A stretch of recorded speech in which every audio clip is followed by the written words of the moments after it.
everybody, it's Neil. Check out what I got. I got this XGC Sports shirt. It is a size large, and I got the gray one here. I think I had gotten the black one previously. Check it out. It's got the little pockets in the back, 3 pockets, and it's got the zip front, and got a size large for me. Sorry, I'm a little gross. I was just swimming, but let me show you what it looks like when I put it on. You know what? I'm just gonna stick it on over this shirt here because I don't feel like taking this off. So I'll show you guys what it looks like. So over another shirt, this is what it looks like. Got a little bit of room in here. I mean, I'm about 175 pounds after eating like a pig today. But you see, it's got the little pocket in the back, and it's got the space here.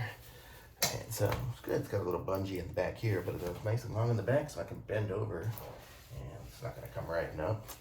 Got good sleeves. I can do this, and got space. Got the zipper right here, so pretty nice. So I like it. So I'm going to say thumbs up from me. I'm going to put a link in the description. Like this video, subscribe to my channel, and I'll be back with some more reviews soon. Thanks. Bye.